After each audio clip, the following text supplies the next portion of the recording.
ಬದುಕೋದಕ್ಕೆ ಒಂದು ಸಂಘ ಮಾಡಿಕೊಂಡು ಬೇರೆಯವ್ರ ಮೇಲೆ ಅವಲಂಬನೆ ಆಗ್ತಿದ್ದಂಗೆ ಸ್ವತಂತ್ರವಾಗಿ ಅವರೇ ಬೇರೆ ಖರ್ಚುಗಳಿಗೆ ಎಲ್ಲದಕ್ಕೂ ಉಳಿತಾಯ ಮಾಡಿಕೊಂಡು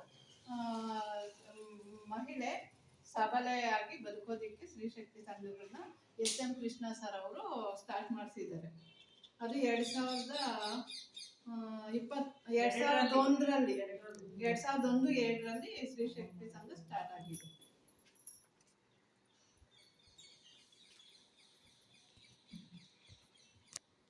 ಹೇಳಿ ಎಲ್ಲ ಮರ್ತೋಗಿದ್ದೆ.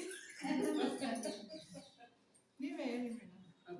ಅಲ್ಲ ಅವ್ರು ಹೇಳಿ ಜನರಲ್ ಆಗಿ ಹೇಳಿ ಟೈಮಿಂಗ್ಸು ಇದೆಲ್ಲ ಹೇಳಿ. ನಾವು 7:30 ಅದರಲ್ಲೂ ಚರ್ಚಾ ವಿಷಯ ಇದೆ, ಸೇವಾ ಶುಲ್ಕ ಇದೆ, ನಾವ್ ಎಷ್ಟು ಕಟ್ಟಿದೀವಿ, ಒಬ್ಬ ಮೆಂಬರ್ ಬಡ್ಡಿ ಎಷ್ಟು ಕಟ್ಟಿದ್ದಾರೆ, ಅಸಲು ಎಷ್ಟು ಕಟ್ಟಿದ್ದಾರೆ ಎಲ್ಲ ಬರ್ಕೊಳ್ಳೋದು ಇದೆ ಮೇಡಮ್. ಕಲೆ ಇದೆ.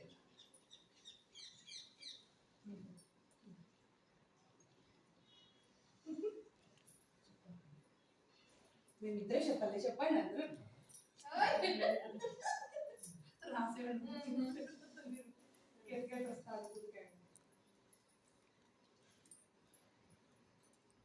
ಈಗ ಅವ್ರದ್ದು ಸ್ವಶಕ್ತಿ ಸಂಘ ಸ್ತ್ರೀಶಕ್ತಿ ಸಂಘಕ್ಕೆ ಕನ್ವರ್ಟ್ ಮಾಡ್ಕೋಬೇಕಮ್ಮ ಮೇಡಮ್. ಕನ್ವರ್ಟ್ ಮಾಡ್ಕೊಂಡು ನಮ್ಮ ಸುತ್ತು ನಿಧಿ ಅದೆಲ್ಲ ಕೊಡ್ಬೋದಲ್ವಾ? ಅದು ಯಾವ ತರ ಕನ್ವರ್ಟ್ ಮಾಡ್ಕೋಬೇಕು? ಅವ್ರದ್ದು ಸ್ವಶಕ್ತಿ ಅಂತ ಮಾಡ್ತಾ ಇದ್ದಾರೆ. Every teachers or every students, children, students are students, but Sri Shakti Sangha 1, 2, 3 ಭಾಷಣ. ಶ್ರೀ ಶಕ್ತಿ ಸಂಘವು 2020, 2000 ಮತ್ತೆ 2001ರಲ್ಲಿ ಕರ್ನಾಟಕ ಸರ್ಕಾರವು ಪ್ರಾರಂಭಿಸಿದ ಮಹಿಳಾ ಸಬಲೀಕರಣದ ಒಂದು ಕಾರ್ಯಕ್ರಮವಾಗಿತ್ತು. ಇದು ಸ್ವಸಹಾಯ ಗುಂಪುಗಳ SHG ಆಧಾರದ ಮೇಲೆ ಗ್ರಾಮೀಣ ಮಹಿಳೆಯರ ಆರ್ಥಿಕ ಸಬಲೀಕರಣವೂ ಆಗಿತ್ತು. ಕೌಶಲ್ಯ ಅಭಿವೃದ್ಧಿ ಮತ್ತು